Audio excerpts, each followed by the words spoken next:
Hey, what's going on? It's at the letters for Wednesday, March 24th. Arden's Dwelling, Ben Nicholson Smith, our producers, Christian Ryan and Mike Tassoni. Ben, lots going on in Blue Jays land right now as team wraps up spring training in Dunedin, Florida. Lots going on for us as well. In the back half of this podcast, we're going to have our interview with Ross Stripling that we recorded a few days ago and talked to Ross about a whole bunch of interesting things about him on the field and off. So you can get that in the second half of the episode. But for now, Ben, like just crazy torrents of Blue Jays news this week, man. Like how when you get this kind of huge news dump, on one day, like how do you kind of keep things in perspective?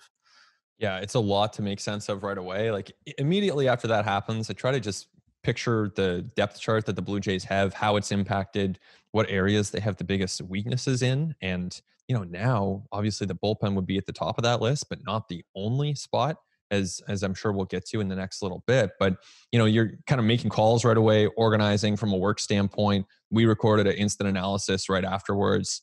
But as you're doing that, you're trying to make sense of what it means for this team, because to have a day like that where you have all kinds of injury updates, most of them negative, I mean, that definitely shifts the outlook for this team a little bit. Yeah, I think there's a bit of sticker shock, right, when it all kind of comes in a wave. But like, I would argue that it's not that bad. Like the worst news is Kirby Yates, Yeah. obviously, right? Like Tommy John surgery, gonna miss the season. Like that's terrible news for him. It's the second of his career. It's awful news for the team, which is counting on him to be its closer. We'll touch on that, but like, bigger picture, like George Springer has an oblique issue. He's already played through it. He can play through it. He's got a week and a half to get right for opening day. Robbie Ray has a bruised elbow, but he's only expected to miss the one spring start. He's already like kind of scheduled to throw a bullpen this weekend. Pretty encouraging news on Nate Pearson, who's back on a mound, and Thomas Hatch, who Right. appears to have avoided a grave injury. I mean, Kevin Biggio's finger is like not expected to be a major thing. Like it's believed to be very minor, and the team's just being very cautious right now. So like the only thing that's like really truly like changed and is really truly impactful in a major way, honestly, is that Kirby Yates won't be available to the Toronto Blue Jays in 2021. But I mean, it's not like they had him for a while and now have to deal with the loss of him. They just never even really had him at all. The rest of it is not good, but it's kind of relatively minor in nature. Do you agree with me on that? Yeah, I do agree with that. I think that, it's like you have one major setback. Last time we talked, Kirby Yates was on track to be the Blue Jays closer. He was someone who brought tremendous upside of potential to this bullpen. And now he's not going to throw a pitch for the Toronto Blue Jays probably in his whole career. So that's bad. That's not good. Then you go beyond that to some of the other players, Ray and Springer and Biggio. And in those cases, it's kind of like you're pushing them back a little bit. You're nudging them back, but it doesn't totally change their outlook for the season. Based on the information that we're getting from the Blue Jays right now, it seems like those guys are on track to mostly have full, healthy seasons. So basically, what we're looking at is the loss of their best reliever and then some adjustments, plus or minus, on some of the other players. But losing your best reliever is never a good thing. When you think about it, like even just in the greater context of the Blue Jays have had a relatively healthy spring, up until obviously like the last couple of days. Right. Yeah. But I mean, Patrick Murphy was kind of the Yep. one guy who was missing significant time. Thomas Hatch comes out of that outing the other day. It looks bad. Turns out it's better than it kind of looked on face value. So like the big one obviously is Yates. And look, second Tommy John surgery of his career, second consecutive lost season for him, right? You consider he only made like a half dozen appearances last year and clearly wasn't himself. Like it gets back to what we were talking about last week about, every pitcher is pitching hurt. Yep. Everybody is Yeah. More so than somewhere, we knew. right? But Yeah. like everybody is somewhere on that spectrum of injured. And it's just like how far are you and what can you get through? Like how much discomfort and inflammation can you go out and do your job with? And like he had off-season surgery to remove bone chips from his elbow. Then obviously had the strain in the flexor that, the spring that was of a concern as well. And the club was obviously being cautious with him, right? They brought him along slowly, didn't make his spring debut until, maybe like a week and a half into games, and then had that big kind of gap between outings. And then, the velocity was down, and, it's kind of eyebrow raising. Like, it's all super unfortunate. You really do have to feel for the guy, just considering his career arc, right? Considering like how far he's come from being, undrafted. And I mean, I don't know how many times this guy's been DFA'd, but, three or four at least. And, I think about how many times he's probably been claimed on waivers and traded, and not like traded for, prospects, like traded for like cash or Mhm. like player to be named later type of deal. How many organizations he's basically been, kind of like holding on by his fingernails to his career with. And then suddenly in 2019, he's like the best closer in the game, right? Like, he discovers a splitter that nobody can hit, and all of a sudden it's like all-star, Cy Young votes, leading baseball in saves, and then everything that has happened since has just been like really unfortunate. So like, it sucks, and there's no way around it. I really do hope we see Kirby Yates back on a big league mound again in 12 to 18 months, whenever he gets back from this procedure. And I do hope there is like one last burst of really effective relief in his career, just considering everything the guy's been through. For sure. And in the meantime, the Jays pay him 5.5 million. So that's a nice amount of money to make for That'll do. for Kirby Yates. Yeah. Yeah. At the same time, though, he would have had a chance to make a lot more if he had had a healthy season. And the money aside, as you said, professionally, big setback for Yates. And so this is the second consecutive year now that the Blue Jays have lost their closer to Tommy John and lost their most established, most accomplished reliever. Ken Giles, of course, last year went down, and the Jays were in a similar spot where they had to make it up on the fly with Dolis, Romano. At the time, it was Anthony Bass. Now, maybe we see David Phelps in that role. I don't know about you, Arden, but to me, I don't expect that the Jays are going to name a closer. I expect that even within the first 2 weeks of the season, we're going to see multiple relievers get saves, because I just don't see a ton of urgency to make that determination of capital T, capital C, the closer. No, it's 2021, man. Like, we can get out of this stuff with, that's my inning, right? Like, assigning particular innings to particular guys. Like, I just think it's kind of silly, honestly. And I think going forward, you're going to see progressive teams more and more operating without like true defined closers. Like, I think sometimes you do have a veteran guy like a Kirby Yates, who's like in his mid 30s, has been very successful in that role. Perhaps he has, expressed to you that he'd be most comfortable in a defined role. Fine, you can work with that. But, everyone else, I think, has to be ready for anything. Because as we've established, like, leverage exists all throughout a ball game. The first inning is a leverage inning. You look historically at ERAs in the first inning Oh, and yeah. runs scored and OPSs. So, I just think the modern high leverage reliever has to understand that, you can come into a ball game at really any point. I mean, Jordan Romano was talking to us about that the other night. He was saying he actually kind of enjoys not knowing and Yeah. having it sprung on him. So, I don't think there's really any sense in saving a guy like a Romano or a Delise or a Phelps and saying, you are getting the ninth inning. Like, when we get that lead, you're coming in. Like, I just think that, those guys can get high leverage outs at any point in a ball game. If you're facing leverage in the seventh, you need the outs desperately. You got a guy out there, or, you got some batters coming up who are going to struggle against sliders. Jordan Romano, man, got a great slide and a great fastball. Maybe it's guys coming up who are really going to struggle against, kind of sinkers and stuff that moves down in the zone. Well, maybe Rafael Delise is your guy in that spot. I think you're just playing matchups and you're getting the outs when you need them. Yeah, exactly. I think that's the best way to go. I think that's the way the Blue Jays will go. And then there's going to have to be someone at the bottom end of that bullpen mix, right? Someone who is that eighth or ninth reliever who now gets an opportunity. And so is that Francisco Liriano or Tim Mesa, or do they select AJ Cole? Is it somebody like Castro, who they picked up on waivers? He's had a really good spring in the course of the last few weeks for the Jays. So a few directions that they could go, but that's really the shift that you're looking at, right? Because the guys like Phelps or Baraki or Romano, they were in the bullpen anyway. They were going to pitch anyway. So Yeah. the change is you're substituting Yates for one of these newcomers who's now going to get that last spot. You mentioned Anthony Castro. I was talking to somebody recently who said Anthony Castro has like put himself on the map Yeah. in a big way. This like I don't know the Blue Jays necessarily coming into spring we're expecting him to be, as much of a player in this bullpen picture as he is, but he is a guy who it's so rare that you see somebody in camp like pitch themselves into consideration these days, but he very much Yeah. has. Like he's up against it to make it for the opening day roster, certainly, but Anthony Castro is going to get outs out of this bullpen at some point this season, and the Blue Jays feel like really, really strongly about what he's done, and they feel really good about the fastball that he's shown. So that's very encouraging. The results are there as well, as you alluded to. Absolutely. I think he's a guy to watch. And I don't know where you land on this as you see some of these, some of this hype around the Blue Jays pitching in the last little while. And it's great. Like it's better than not that Robbie Ray, before his bruised elbow, was able to go out there and throw with increased velocity. And it's better than not that Steven Matz has good results or that Tyler Chatwood does. I don't quite buy it, to be totally honest. Like I haven't really changed my opinion on these guys. I have a little bit on Robbie Ray because the velo was up. But I still, yeah, exactly. Like it's still spring training. Like when you see, and I'm not trying to like dunk on people who are tweeting like these hype tweets about these guys because I mean, good for them. They have good numbers in spring. They're doing well, but I still haven't totally changed my opinion as far as those guys. So then when someone like Castro steps up, that's a good thing.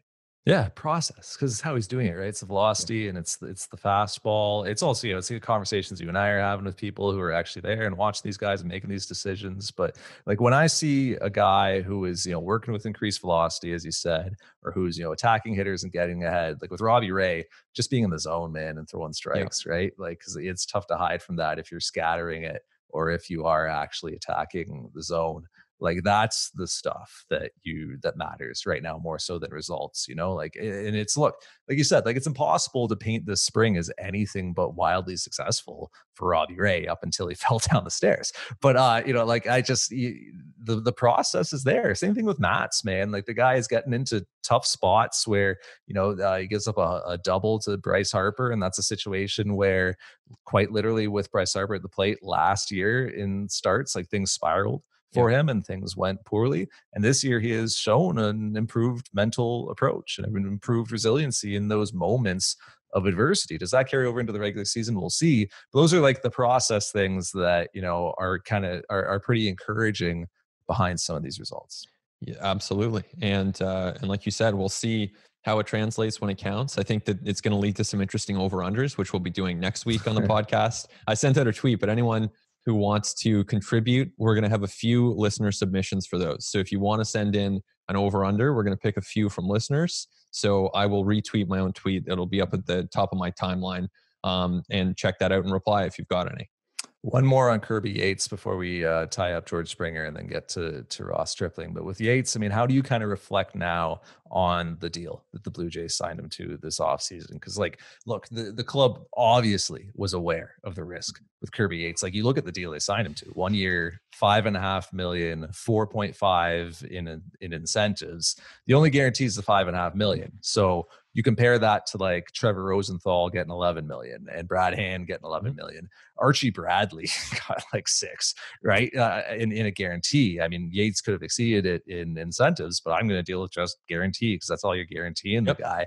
None of those guys I mentioned have accomplished what Kirby Yates did in 2019. Like none of them have had a season like that. So I think that the contract like speaks to an understanding that there was significant risk here. And I mean, even as part of like a physical process or an intake process, like you do an MRI on a guy, and for the like, because clubs want to take a look under the hood and see what's going on. So the Blue Jays were well aware of how much UCL Kirby Yates was working with here. Like the same doctor who is, diagnosing him now and recommending, procedures for him now is the doctor who did the intake process when Kirby Yates was signing with the Blue Jays. So everyone knew what they were signing up for. And we've established that all pitchers are hurt to some degree. So I guess like considering all that information, like how do you kind of look back on the Blue Jays process and signing this deal, which has now obviously ended up with like essentially the worst possible outcome? Right. Yeah. So I think, with the obvious caveats that I didn't look at the MRIs, and if I had, I wouldn't have had any idea what to do with them. So, there's a certain amount of leap of faith you have to take with making some assumptions about the medicals. Okay. So with that being said, at the time, knowing what we did at the time when they made that deal, I still think it was a good deal. I actually still think it was a really good deal. I mean, you're looking for some upside. They already had some depth relievers. They wanted to add some impact. He had that potential. The cost was, in the context of Major League salaries, quite modest. So I like it as an upside play. I'll give it an 8 out of 10 for process. And for results, it is a resounding 0 out of 10. And I think those things are compatible. Maybe you view it differently. I don't know. But like, to me, it's just like, obviously it didn't work out, but all right, they took their shot. It just totally collapsed on them. Yeah, the result to me is like a 1 out of 10 because at least you got Kirby Yates like around your facility in spring. That's right? A generous 1 out of 10. You got a couple outings out of him in spring. You didn't get literally nothing, right? Well, you got nothing. You've got Jordan Romano on the Zoom talking about how much he's learned from him, right? And you've got him in the room talking to guys. Like, you got something out of it. We'll give it a 0.5 out of 10 then on the ATL average. But you can it's not like Trevor Rosenthal is this like super safe bet either at $11 million. Like, they're relievers, right? And they're pitchers. So, they're all veterans who have been injured, and they're all, pitching in the category of player in this game that is most susceptible to volatility in terms of performance and health. So, is Brad Hand going to be the guy that he's been for the last several years? I mean, like, I'm sure he hopes so, but there's no guarantee of that. Yeah. Like, relievers can fall off a cliff. We've seen it too many times. So there's always a lot of risk in any relief pitcher deal. So if anything, you can like paint, admittedly, a rather generous portrait and portrayal, but admittedly, one where the Blue Jays actually had less risk with Kirby Yates at $5.5 million than they would have with like Liam Hendricks at 3 years and the number escapes me, or Rosenthal at 1 year and 11. Like, at just 5.5 for the 1 year, they got the worst possible outcome, sure, but it doesn't mean there aren't bad outcomes coming for those other guys as well. At the end of the day, none of us can predict this stuff reliably going forward, particularly with free agent relievers. Which is one reason why the Jays have been hesitant to go multiple years on free agent pitchers. We saw them obviously do it with Ryu, which looks good, with Roark, which does not look good. And otherwise, you look at this offseason, the pitchers they added were on 1-year deals. And I don't think that was an accident. So it is a way to mitigate risk, but you never escape it fully. That's just the reality of trying to build a major league team. You mentioned it. Like, last year, the Blue Jays lost their closer to Tommy John surgery, literally just last season. And oh, by the way, they made the playoffs, expanded field, etc.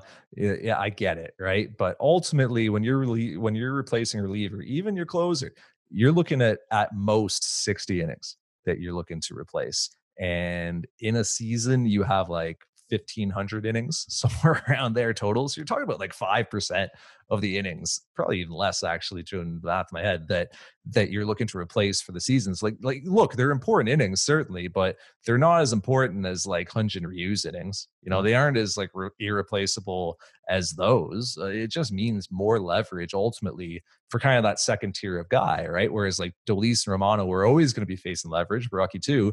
Now it's a bit more leverage for Tyler Chatwood, right? Yeah. And a little bit more for David Phelps. And I mean, it could mean some more leverage for, hey, if an Anthony Castro is on this team in late April or in May, maybe he's facing some leverage at the majors. Maybe it's more leverage for Julian Merriweather, or once Patrick Murphy is healthy. Like, I think his profile is perfectly suited for leverage in the majors if the Blue Jays, don't want to continue developing him as a starter this year, want to use him that way. Maybe Ty Tice gets some shots this year and gets to be kind of like that up and down guy at the edge of the bullpen, right in the shuttle. Maybe Alek Manoah over the back half of the season, if he's gotten some good development done as a starter through, June, July, it's August, September, you need a big arm at the back end of your bullpen. Here's Alek Manoah to come in and gas it out. Like, the Blue Jays just have a lot of options to fill this void with Kirby Yates, and it's really only 60 innings, which isn't you can handle that, I think, as a club, even with, not to mention, acquisitions in season or acquisitions in the coming weeks. Like, don't forget,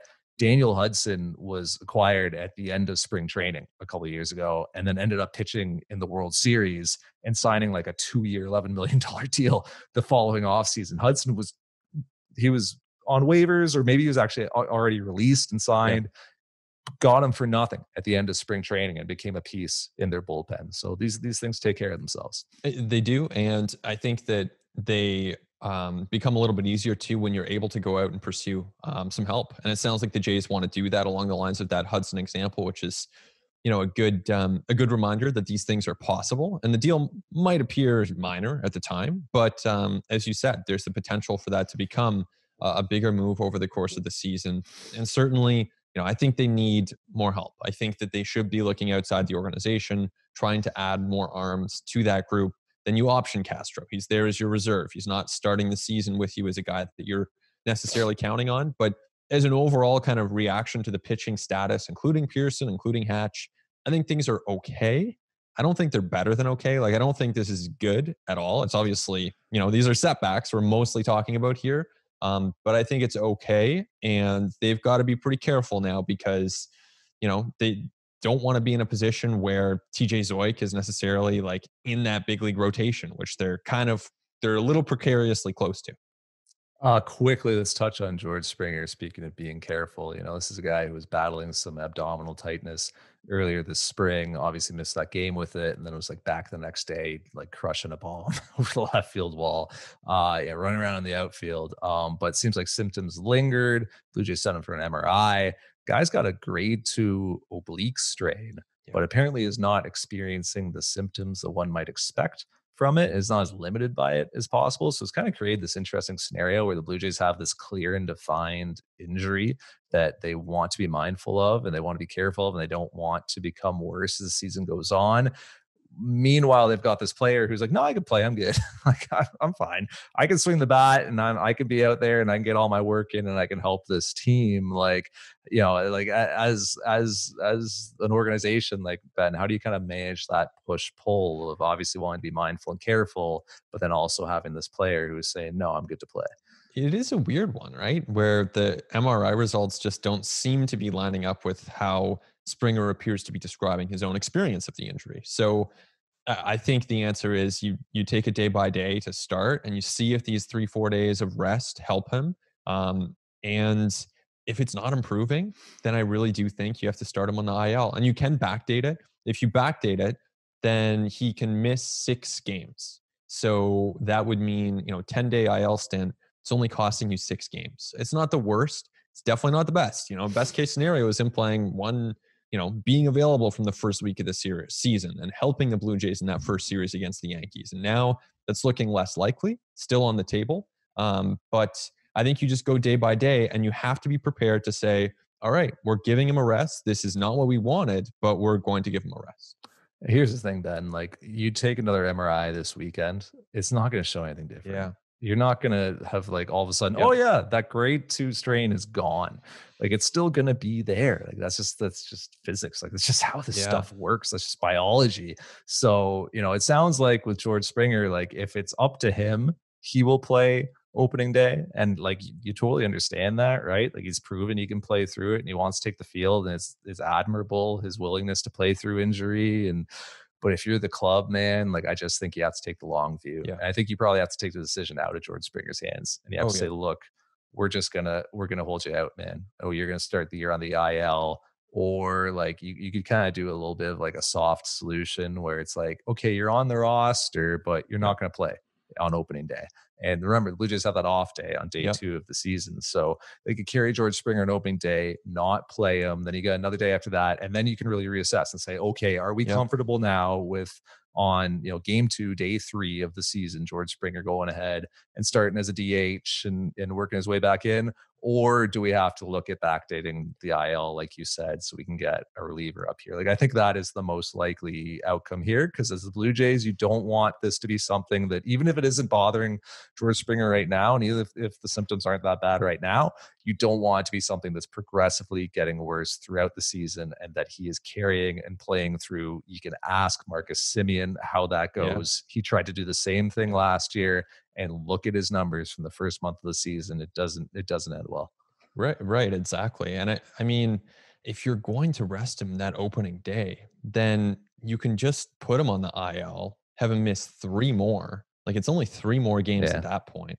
I don't know. And then you have the use of that roster spot, and you're not putting like at a certain point, like if he's not ready to go on opening day, I think you just IL personally. But Sure. we'll see where that leads. My idea with that sort of like soft solution was just like if that's what's going to make it tenable to him, because it Yeah. sounds like he's very motivated Oh to yeah. be there, right? And that's a factor. And that's a factor, right? And look, this is your franchise player. This is Yeah. a $150 million guy, right? So like he's a major stakeholder in this. And even in the way the Blue Jays have been kind of messaging it publicly, like you can tell like they're being very, conscious of his desires. And that's admirable, right? The guy's a big free agent offseason signing. He wants to play. He wants to be in center field on opening day in the Bronx, have his number or his name called and announced and be digging into the box as the first Blue Jays hitter of the season against Garrett Cole. Like that's all great, but you got it's a 6-month season, man. Like it's not. What's more important, George Springer, being there in the Bronx on opening day, or even like being in Texas in the second series of the season, or being at the first game at Dunedin? Is that more important, or is it more important that George Springer is like as close to healthy and 100%? Because no player's ever 100%, but like as close to that as possible in July and in August and September. Like there's plenty of time to play through injuries this year. Like I promise you, George, you will get to play through bumps and bruises and knocks a ton. Just wait for August, wait for September, wait for the postseason, because that's when you're really going to be like dragging ass to get out of bed and like get through BP and everything you have to do in a day. Now in April is not the time. Now is the time to take care of anything like this and not let it get worse. Absolutely. Yeah. And that goes for all these guys, Ray, Springer, Pearson, Hatch, and in the meantime, Biggio, of course that same logic applies, but you got to make sure that you have enough guys taking the field and being healthy. And the Jays believe that they can do that. And it's going to be really fun to see if that can happen or not.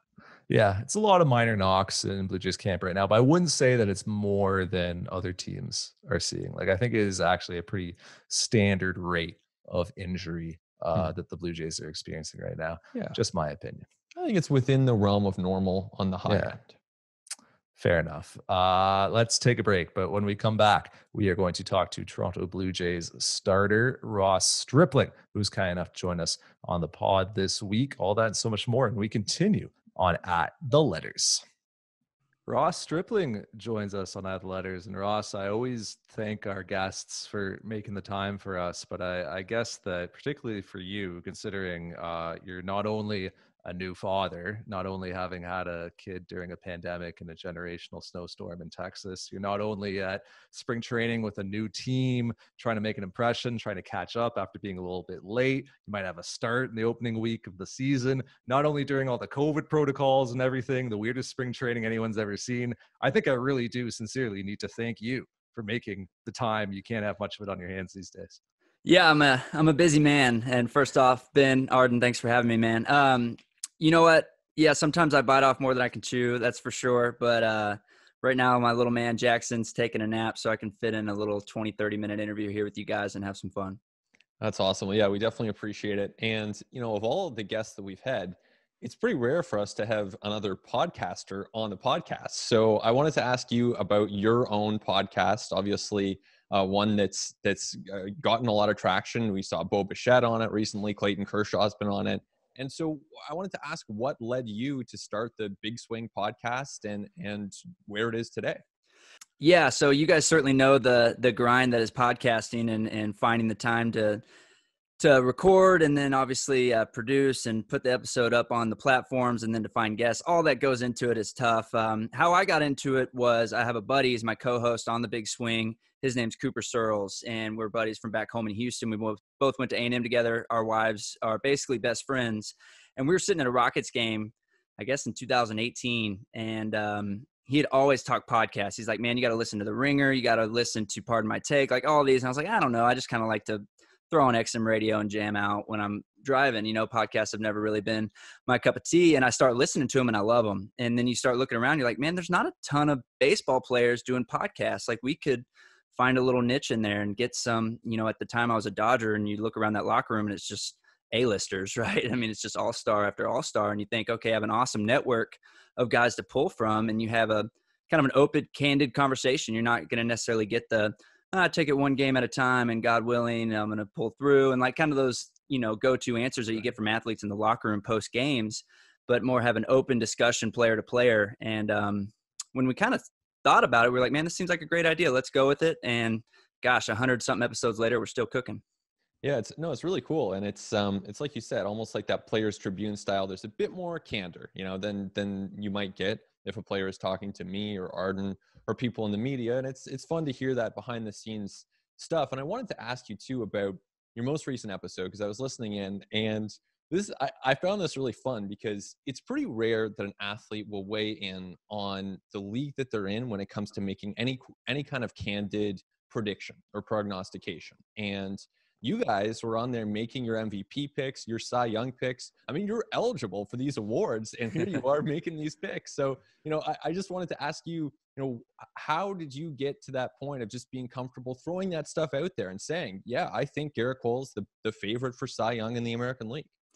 Yeah, it's a good question. It's one of those things that when you say it, you still don't necessarily feel great about it, and you're probably setting yourself up for some backlash. I remember that's also become one of our favorite episodes to do. This is now the third one. We've been able to predict the awards for the baseball season. I've yet to get one right. Cooper got one right last year with Shane Bieber, of all people, somehow picked that as AL Cy Young. That's such a good call. It's a good one.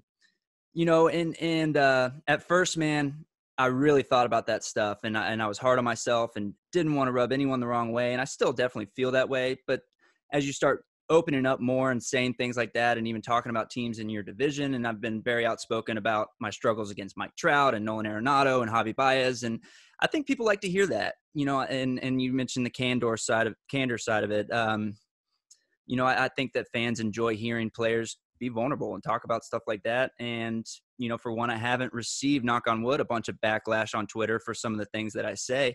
And also I have my wife, who's the best PR person I have, who listens into episodes and stuff like that. So you just kind of learn as you go. And as you get comfortable, you open up more and more, man. Like I said, we've done over 100 episodes. So it's just, it's easy now. It's easy to talk about those kind of things and be open and honest about what I see around our game and the players, whether they're in my division or on my rival team or whatever, man. They're the best players. They deserve to be mentioned. And that's why I chose Garrett Cole as the AL Cy Young, AL Cy Young. Yeah, it's pretty good as a podcast host when you can open up the old iPhone contacts and there's, Cody Bellinger, Clayton Kershaw. Yeah, that's pretty good. You don't really need much of a chase producer when you're sharing a locker room with those guys. I mean, Clayton Kershaw, living legend. Obviously, I want to ask you about a couple teammates that you've had, but just what's it like to kind of, share a pitching staff with that guy and get to be around him and watch him work and watch how his career has progressed over the last several seasons? Yeah, I'm so lucky, really I am, to be his teammate for the 5 seasons that I was. Clayton is very much a leader by example. He's not going to necessarily go out of his way to come put his arm around your shoulder and say, like, here, hey kid, this is how it's done. But you just learn from osmosis from him. Like, you just watch him go about his business. He shows up to the park every day, and there's just commitment and conviction to everything that he does. And honestly, for the first couple of years, I followed him around like a puppy dog. I mean, I just did what he did. And it just naturally rubs off on you, man. The competition on the mound is where he sets himself apart, right? I mean, there's games where he was hurt. He was throwing like 84 against the Reds, I think in 2017 or 18. No business being out there pitching. We're in the dugout. Like, why is Clayton out there? And he goes 5 shutout, throwing 84 miles an hour. And he just out competes and out wills people. And that's something that I kind of struggle with, I think, for one, to have that kind of confidence in the big leagues is tough. These are the best hitters in the world. I throw 90 miles an hour. How am I going to get them out consistently? And then you see Clayton do it all the time and never back down to anybody. 2-0, 3-1. He's challenging you and he's going to make you beat him. And that's the kind of stuff you learn from him. Obviously the work ethic stuff too. And I think about it all the time, just how late. It was his birthday today. This is Friday the 19th. It was his birthday today. I texted him first thing when I woke up, happy birthday, man. Miss you. Thanks for everything. It just, I don't know, I sound like a broken record, but just really, really grateful for the time I had around him. All right. Happy birthday, Clayton. It's funny you talk about the confidence aspect. Something I've been thinking about a lot is just the confidence needed to pitch in the big leagues and just how much of a separator that can be at that level. And I'm curious for, just to kind of hear your process of how you've developed that confidence, because you kind of mentioned it's, at times maybe been a little bit of a struggle for you. And you're a guy who was not blue chip prospect, right? Like, you know, went to school like academically, like didn't necessarily go to school to pitch, walked on to a college pitching staff, and you've had to earn everything in this game. So like, how much have you had to work at developing that confidence and that swagger that you actually need on the mound to compete in the big leagues? It comes and goes, man. And you get it more with experience, right? At first, especially like the stuff that you mentioned, like I was never really drafted as saying like, this guy's definitely going to make it to the big leagues. This guy's going to play 10 years in the big leagues, you know, like a Walker Buehler, who you look at in the first time he takes a big league mound, he knows he belongs there, right? He's belonged there since he was 19 years old, throwing 100 miles an hour at Vanderbilt. Like, it just, you knew that was coming. For me, it felt like I really had, you know, I had to go earn it. And then when I got the opportunity, it's like, oh my gosh, do I actually belong here? You know, and I'm facing the Giants in San Francisco. You're going like through Buster Posey and Brandon Belt and Joe Panic. And you're like, gosh, like, what do I have that these guys have never seen before? And man, you just tough it out and you go out there and you start mixing it up, changing speeds, changing eye levels, throwing the kitchen sink at them. And you start having a little success. And then it's the big leagues, man, it'll beat you down. Got sent down in the minor leagues my rookie year. Again, the next year in 2017, been switched from starter to bullpen. All those things that feel like demotions and are demotions, and your confidence can waver. It's easy. This is a humbling game. You know, hitters get out 70%. The best hitters in the world get out 70% of the time. And then pitching obviously is really hard in its own right. So, man, that's the biggest challenge, and something that's coming around in the game now and really across sports is the mental health and the mental side of sports, and how it can just wear you down. Think about how long our season is, man. 162 games. You got to survive it somehow, you know, both physically and mentally. And anyways, long way to answer your question is it comes and goes, man. It really does. You ride the roller coaster, and you can't get too high and you can't get too low.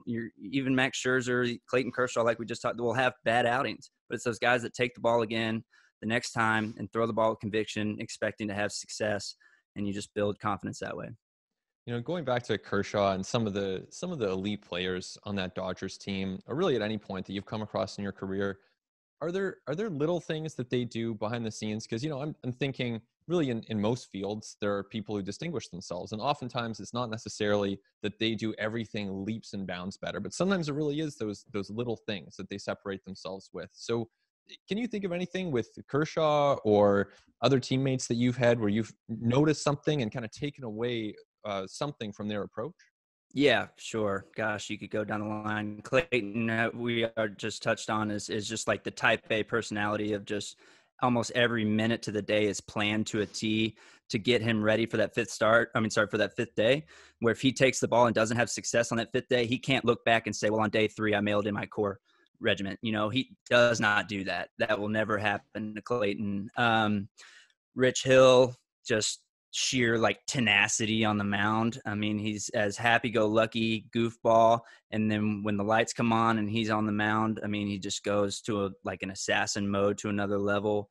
Mookie Betts, attention to detail. Man, I tell you what, it changed the culture over there in LA. It was already very detail oriented, and then you bring in Mookie, who just heightens everything. I mean, he's finding guys for making errors in spring training games and in spring training practice, and just making everything that more finite, and bringing attention to every little detail.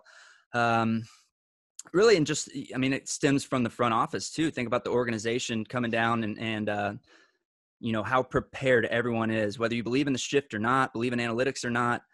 They are so prepared in the Dodgers organization against every hitter, scout and report, where we're going to play them in the field, how we're going to pitch them, all this stuff. When the playoffs come around, man, that's the kind of stuff that matters, and they're elite at that.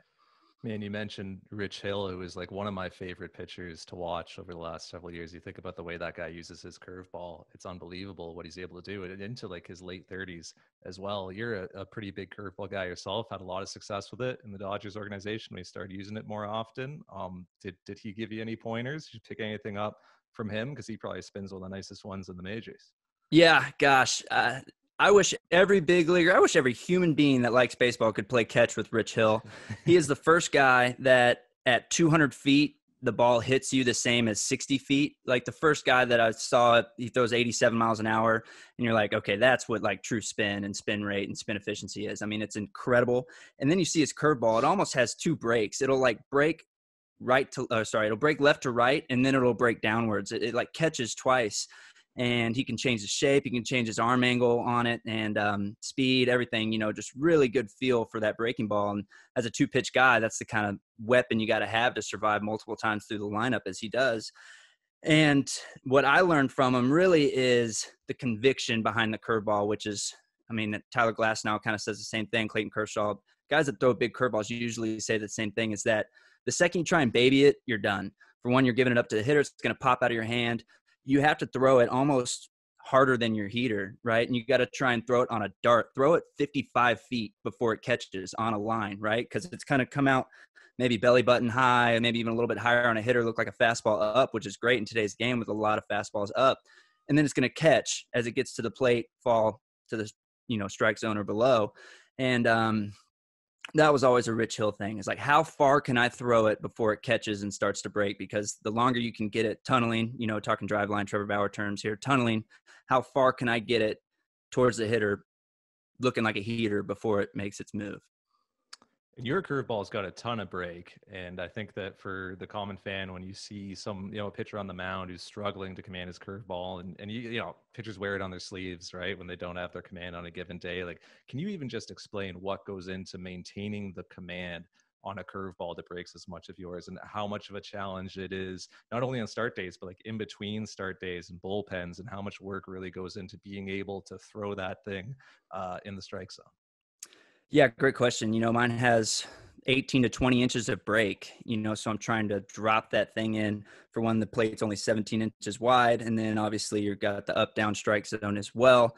And what I've learned is throwing it flat ground is tough, right? Because it's a totally different feel than throwing it off the slope. So now I'm playing catch on a flat earth, throwing a curveball. I got to aim it 12 inches or more higher than I would in the game. So you get a feel for it flat ground. You're like, okay, there it is. And then you go stand on the rubber and you're 18 inches higher than you just were. And now you got to find it all over again. Right now I'm moving down the slope at a much faster pace, obviously a different angle. And, talking about 20 inches of break, man. So everyone has different things that they think of with the curveball as far as, do I pick out a starting point? Like for a strike, I aim it at the umpire's mask. For short, I aim it at my catcher's chest. Do I just aim at the glove and try and get it there? Do some people aim at the hitter's arm, like at his elbow, and try and drop it in, and you start picking things from other people, trying them out. And when things aren't going well with that curveball, I'm not landing it, you'll try everything under the sun just to do it. And then you can get lost easily. But, the biggest thing really, and that I touched on with the last question, is it's typically better if you just rip it. Just throw it as hard as you can. It's going to at least look like a strike for a long time, and you're going to have a much better conviction behind it and a chance that the hitter's going to bite on it than just kind of lollipopping one in there. All right, so Rich Hill, he's up there in age. Even Clayton Kershaw, he's into his 30s, and so many of the game's best pitchers are in their 30s. Whether it's DeGrom, whether it's Yu Darvish, Trevor Bauer, Scherzer, Verlander, it seems like that's the cohort of the game's best pitchers right now. And obviously there's so much hype around guys like Manoah and Jay's camp right now, or Nate Pearson a year ago, and even now, of course. But it's tough, obviously, or else more guys would succeed at the first moment, 21, 22, in the way that we see from some position players. So what's your theory on this? Do you have any insight? Obviously, pitching is really hard and it takes time, but why do you think that is? Man, great question. I wish you would have sent me that one ahead of time. I could have thought about it a little bit more. Off the cuff, first thing I think of is a lot of those guys do have success early, right? And you'll come up and you'll see them do really well right off the bat. And then this game learns you, right? The hitters get information on you. The coaches on the other teams get information on you. They can put a program together and a plan against you so that the next time they see you, they got a much better idea of what's coming and what it looks like, the old kind of beginner's luck kind of theory or whatever. And it's just a really hard game.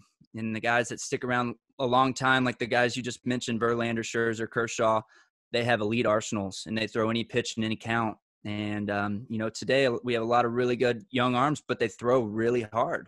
And that might be their best weapon. And these hitters can hit bullets, man. They've seen now 90 plus miles an hour for years. And all the guys out of the bullpen just throwing the nastiest stuff you can think of.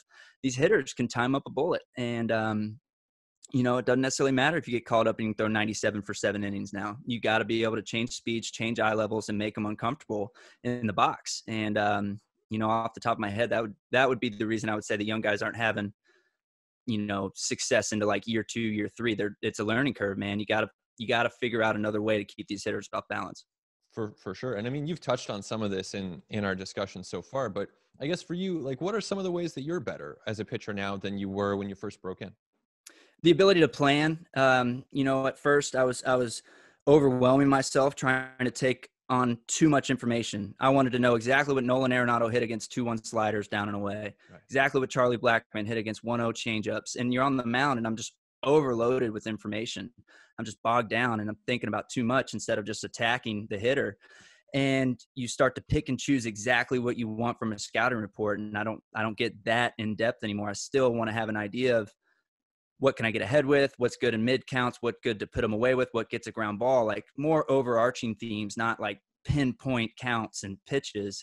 And 2, kind of the confidence thing you touched on a little bit earlier, right? Just if I can land my curveball, odds are I'm at least going to be pretty competitive that day. If I can change, I got 4 pitches, if I feel confident I can throw any of them in any count on that day, that gives you confidence for sure. And then, man, good question. I guess you just get, that's pitching. You just get smarter as you log innings and you get the ability to navigate through lineups and through innings and understand that if a base is open and a guy's on second and Nolan Arenado, I keep coming to him in the box, it's okay to maybe pitch around him a little bit. Like the things that the game speeds up on you early. And then now a couple hundred innings under my belt, those kind of things come to mind better when, the game's really fast around you and you're in a tough situation, first and third, 1 out, whatever. You can take a deep breath, ignore the 50,000 people screaming at you and just lock in on the moment. How much of a technology guy are you when it comes to some of the Rapsodo data that you can get, Edgertronic video you can get? Like thinking about, Rich Hill, man, like if he had some of that stuff in 2005 when he was breaking into the league, like imagine what he could have done with some of his pitches. So how much has that stuff helped you over the last few years? I know the Dodgers are big investors in it. Yeah, it's a massive part of the game, and you have to buy in because, one, it makes you better. There's just no doubt about it. Now, it can bog you down if you try and tackle too many things at once, or if you get frustrated by, I'm trying to get 18 inches of vertical rise on my heater and I can't get above 15 inches and you're just working your tail off and it's not happening for you. Like that can be very frustrating, and maybe that's just not your game. But to answer your question, man, I like it a lot. I love the slow motion cameras. I like to be able to capture the moments when I feel really good. How is my curveball coming out of my hand? How's my changeup coming out of my hand when those pitches are feeling really good down the slope, so that when August rolls around and I don't know where my changeup's going, I can go back to that video and be like, oh, it was coming off my index finger. I thought it was coming off my middle finger this whole time, whatever. I really like those. And then, the spin rate stuff, the TrackMan Rapsodo stuff, I like it because of the same thing I kind of just touched on. It shows you where you were when you were good. Oh, my slider was really good in May. Well, it had 6 inches of horizontal movement. Right now it has 13 inches. Like it's much bigger. What happened? I must be getting around it. Those kind of things that you can really use for pitch design and to go back to the basics of when you were good and why that arsenal was working then. Yeah, I guess, it's part of the game, man. You got to buy in on it. It'll make you better. You just can't get lost. So, as a journalist, to try to be objective and try to, not get too swayed one way or the other, but I do try to remain a fan of the sport, a fan of the game of baseball. And I get a sense, from listening to your podcast a little bit, that you're a sports fan. I mean, as you've still progressed into professional sports, been a pro athlete now for years and years, how have you balanced that?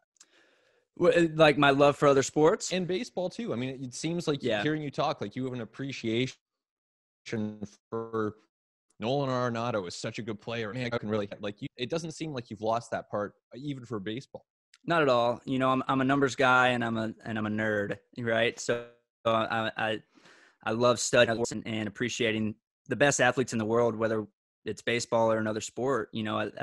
Cooper, my co-host on the Big Swing, loves basketball. I didn't watch a lot of basketball up until maybe 2 or 3 years ago when he really put it on the map for me. And now I got a fantasy basketball team and I'm, running the bracket show in March Madness in the locker room. And you just, and I always love the NFL. My gosh, love the NFL. Great. Fantasy football guy like crazy.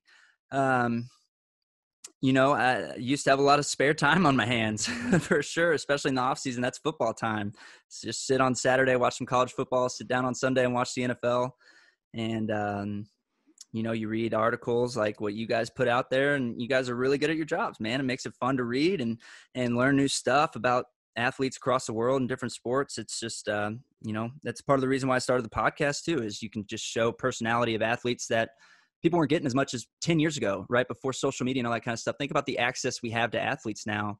I feel like I know LeBron James on a personal level because of how much I see him on my screens every day. And, obviously that's not the case, but that's how close you can feel to an athlete in 2021. And I think the most fans by now are aware that you're a licensed investment advisor, and it's something that's been well documented. But there is like a very specific story with regards to that I want to ask you about. And just for folks who don't know, in order to become a registered broker in the United States, like Ross is, you have to pass what's called the Series 7 exam, and that's how you get your license to buy and sell securities. And you took yours when you were with the Dodgers, which is pretty impressive as it is, being able to juggle being the professional pitcher and preparing for that thing. But what's most impressive to me, Ross, is that as the story goes, you consumed a margarita during the exam. So can you please share for us and the listeners the story behind that one? Of course. So believe it or not, that is the other exam I had to take. That one's called the 66. So I passed the 7. The 7 is just like regurgitating terms. I mean, that one, if you just sit and study and memorize, you're going to pass it. What's a bond? What's an option? What's a stock? All these things. The 66 is written by lawyers, and it's much more situational. And it'll say, client X wants to invest $100,000. What would you do? And then it'll give you like 4 Roman numerals. And then it'll say like A, Roman numeral 1 and 4, B, Roman numeral 1, 4, but not 2 or whatever, and you're like, oh my gosh, this is the most annoying test I've ever had to take. And so they split it up. It's 100 multiple choice, and then you get an hour intermission, and then it's another 100 multiple choice, I think. And there's a Papacitos right next door, which is like a chain Mexican food restaurant in Texas that you guys definitely should hit up. It's phenomenal. And I got an hour to kill. So I just crossed the street, and I felt like I got whooped on the first half. I mean, just whooped, man. So I'm like, gosh, I just spent a whole off season studying for this. It's gonna be a waste of time. I got to get like a 74 on it. I feel like at the time I'm like rocking a 40, and I'm just like, all right, give me margarita, like margarita on the rocks. Let's settle down a little bit. And killed that hour, went back in, and I guess did just well enough on the second half. I passed by 1 point. So that was a lucky margarita, no doubt.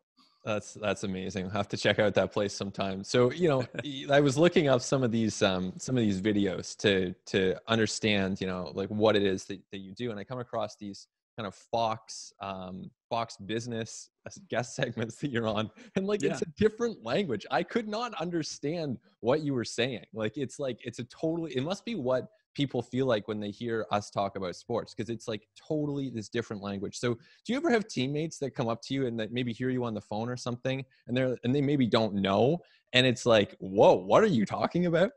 Yes, all the time. And it is the most fun thing, man. I love it. That's been the best part about this whole thing, getting licensed and really understanding the finance world, is the help that I've been able to give to teammates, coaches, staff, anyone under the sun. Really, you run into all sorts of people in a baseball facility that find out what I do on the side, and they ask you questions, and they'll say, hey, should I buy this SPAC? What is a SPAC? And you got to try and explain what a SPAC is to someone, which, barely makes any sense.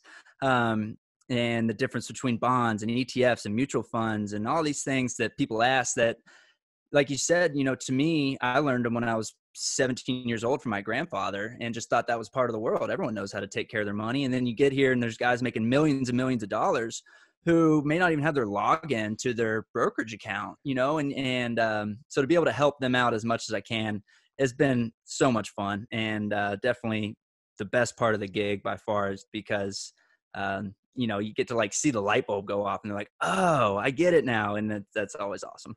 Well, it's interesting because I think there are actually a lot of similarities between the finance world and Major League Baseball, like particularly with the way the front offices construct their teams and acquire players. Like you think about the ways that investors will use like probability analysis or regression models. Like front offices are doing the same thing, right? The due diligence investors are doing on companies, front offices are doing on you, Ross, and are doing on athletes and trying to predict human performance. So for you understanding the financial side of it, I wonder like if it gives you a bit of a unique perspective on how it occurs within MLB as a player yourself, and just how you feel about how front offices are using some of these tools to try to predict that human performance, and then in turn, like how you are ultimately compensated. I think you're spot on, and I understand. And the business side of baseball is sometimes the most frustrating for us as players, right? Where for instance, I got traded at the deadline from the Dodgers, thinking I was going to no doubt be there for the rest of the year, go compete for a World Series. And I get a call at the deadline saying I'm going to Toronto. And that's the business side of it, right? Didn't see it coming at all. And, both are very numbers oriented. Obviously finance is, but baseball is too, man, especially modern baseball, very analytical. And you can kind of put a number on anything. I believe I was listening to y'all's podcast. Y'all were talking about the catapult, right? Yeah. Is this thing we're wearing where it looks like all of our guys have bras on basically. And it's like this little thing that's measuring your output, how many throws and the stress that you're putting on your body and all this stuff to basically measure fatigue and how we feel on that given day. Well, 3, 4, 5 years ago, the old guys in the locker room, the veterans were saying, do not ever put those things on, ever. They will use it against you in arbitration, all this stuff. And so for years, we believed that. Don't use the Rapsodo. Don't use the TrackMan. They're just going to use this and tell you you're fatiguing, you stink, you're not doing any good anymore, and it's a reason to get you out of there, kick you out of the rotation, option you, whatever. And then, I think it actually hurts some guys because now you use these things to your advantage and you take advantage. If the catapult tells you you're not feeling that good, take that day, go light that day. If you use the Rapsodo, like we touched on a couple questions ago, to get better, to find a better fastball, to use pitch design, to find the changeup a little better, to find what axis it's pitching, that it's rotating on. Does that match my fastball? All these things that you can use that information to get better. And I know I totally got off what your question was. I went on a rant here, but I like that we're finally now trusting that information, not thinking that the organization is going to use everything against us like we did 4 or 5 years ago. Let me, I got one more investing question for you. Let me run 3 for tips, Arden? cliches by you. Hopefully I don't need them. 3 cliches that and tell me which one rings most true for you. 1, time in the market beats timing the market. 2, be fearful when others are greedy and greedy when others are fearful. Or 3, which is like my personal favorite, was especially relevant during the whole GME fiasco recently. The stock market is a device for transferring money from the impatient to the patient. Which one of those rings most true with you? Oh my gosh, all of them. Are they all said by Warren Buffett? Because I feel like Warren Buffett said at least 2 of those 3. Yeah. Time in the market beats timing the market all day, every day. I mean, all you got to do is just look at the history of the market and its performance and understand that it's efficient and it's working in your favor. And to try and time corrections and that kind of stuff is a losing battle. And compound interest, Albert Einstein called it compound interest the 8th wonder of the world. You got to put your money in there and let it build on itself. And, gosh, the second one, dude, they're all very true. My gosh, right. I feel like if I could type out an email to a prospective client, I think I'd include all 3 of those quotes. Warren Buffett, the greatest retail investor that's ever existed. All he did was buy A+ quality companies. And when they dipped a little bit, he just bought more. And when they dipped again, he bought more. And lo and behold, he's 80 years old and he's got $50 billion. It's just, let the market work for you. Don't outthink it. Be patient and buy good companies and let them sit. And you're going to be, your 60-year-old self's going to be patting yourself on the back. Buy the dip, man. Buy the dip. That's one of my favorites. Hold the line. What was the GameStop thing? Hold the line. Buy the dip strip over here. Yeah. That's going to be my business card. That's your Players Weekend jersey. Yeah. Right? No, chicken strip's pretty good. So yeah. I've had some people want to do stonks, right? How the Barstool guy says stonks only go up. Yeah. Bauer's going to do that, right? Yeah, for sure. All right. Well, one more for you before we let you go. I want to run some of these minor league rule changes by you just because there's some of them are pretty out there, and I want to get a pitcher's perspective on them. So the ones that really like apply to you as a pitcher would be the step off rule. You know, you got to step off in high A before you can actually throw to a base. So then the pickoff limit, you only throw twice. Throw the third time, you got to either get the guy or it's a balk. And then the automated strike zone. I mean, how do you feel about some of these rule changes that are coming up through the minors right now? As a big curveball thrower, I love the automated strike zone because I can throw a curveball that will literally bounce on the back of the plate and will just clip the bottom of the strike zone and get a strike. I mean, it really, style. Yeah, it can work in my favor in that way. I do think, and now this is a battle we do in the locker room all the time. You get guys with different opinions. I think it benefits the hitters more because I think sometimes hitters spend a full turn around the lineup or maybe more, multiple innings, just to figure out where the ump strike zone is that day, right? So now they get the same strike zone for 162 games. They know from the second they step in on their first at bat exactly where that strike zone is. And these guys got 20/15 vision. They're the best hitters in the world. Now they know exactly where the black is on both sides of the plate. I mean, that's a huge advantage to them. I do like the human element of the strike zone. You know, I do hope that I'm out of the game before the automated strike zone comes in. I like baseball the way it is, at least in that regard. And then, gosh, the pickoff one drives me nuts, man. I think they did a study and they found that fans like stolen bases a lot. Like, I don't know if they just like handed out a thing in ballpark and fans just all wrote down, yeah, we love stolen bases. And I genuinely think that's true. I'm not like making that up. I think they did a study and found that. And so they're trying to bring that element back into the game, and it is exciting, and it's really not a part of baseball anymore. Now it's draw a walk and hit a 2-run homer. You know, it's not really hit a single, steal second, bunt them over, hit a sac fly. Like, that's not baseball anymore. And I agree that we probably need to find a happy medium between those two versions of baseball, but I don't know if not letting us pick off and all that kind of stuff is the answer.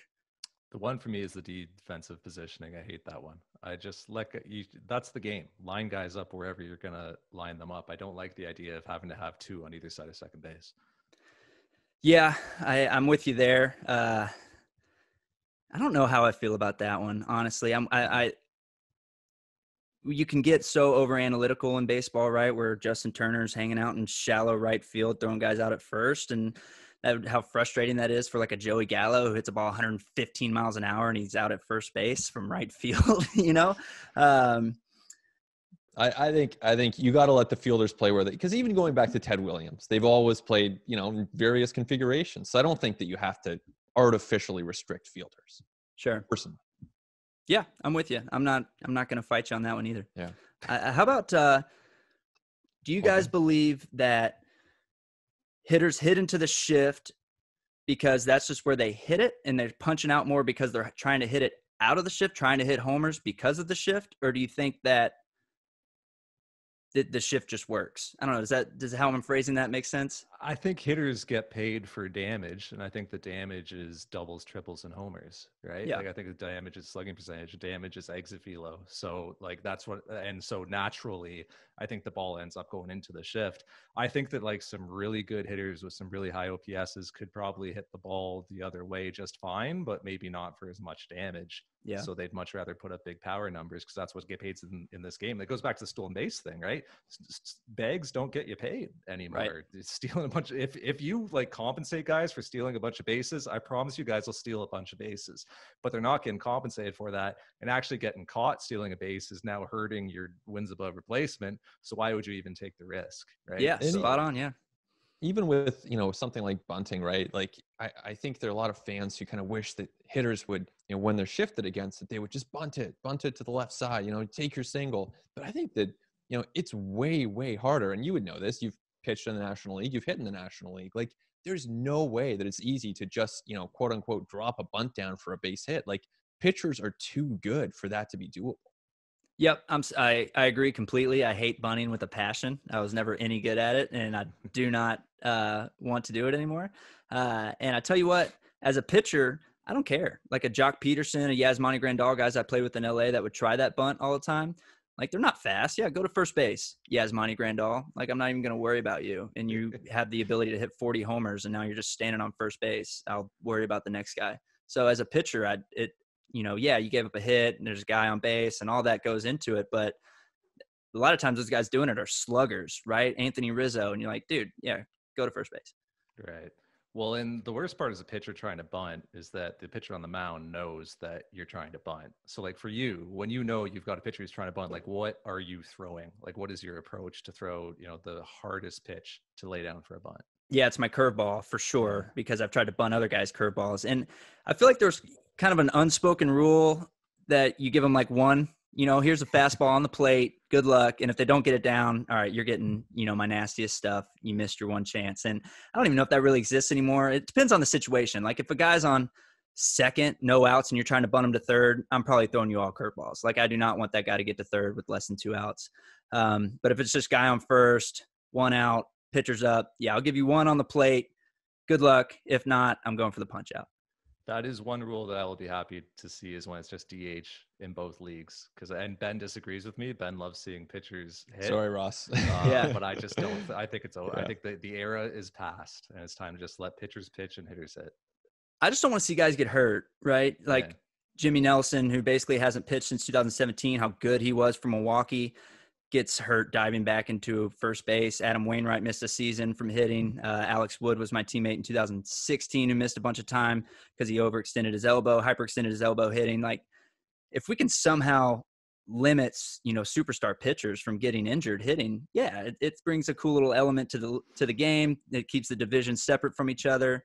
But man, if you have stars missing entire seasons because of injuries due to hitting, it's hard to make the argument that that's worth it. And there's nothing stopping a team like from throwing Zach Greinke up there to hit in a pinch hit spot. If you think he's your best option, you can still put him up there. Yeah. You're still going to get pitchers hitting occasionally, I would imagine, if he really is the best option, or like a Marcus Stroman who would pinch run sometimes for the Blue Jays when he was here. Like you could still use guys in that role. We still need the starter who never works on it up there trying to hit. Right. I know a lot of guys like it for the strategy, right? Now that I've played in the American League, you kind of see it, Charlie Montoya runs out a team, and that's going to be the team for 9 innings versus the Dodgers.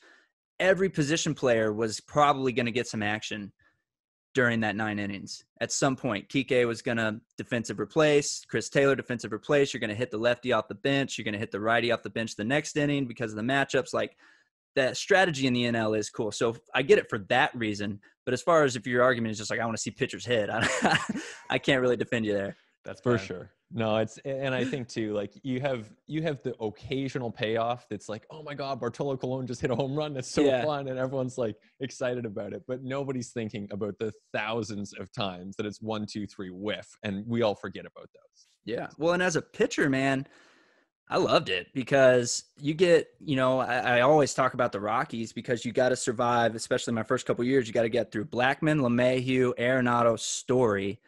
And then you can kind of grind through whoever 5, 6 is there. And then all this, you got the catcher and the pitcher, right? And, a lot of catchers aren't necessarily automatic outs. I'm not saying that by any means, but definitely easier than Nolan Arenado and Charlie Blackmon, right? So now I can kind of not relax, but, take it off the gas a little bit, get the catcher and the pitcher out, and then gear up again to go through that gauntlet.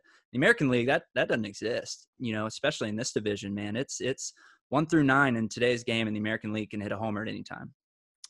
Absolutely. Hey, on your team as well, by the way.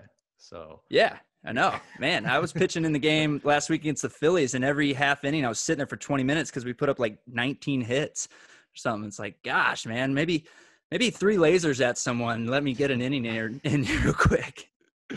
Well, Ross, you've been very generous with your time. We thank you for coming on. It's the Big Swing podcast. You can get it wherever you get your podcasts. You can see Ross on the mound for the Toronto Blue Jays. Thanks a lot, man. Yeah, thanks for having me, guys. Our thanks to Ross Stripling for joining us this week on At The Letters. Our thanks to Mike Tassoni and Christian Ryan for producing. Ben's on Twitter at B. Nicholson Smith. I'm Arden Zwelling on Twitter at Arden Zwelling, and we will talk to you next time on At The Letters.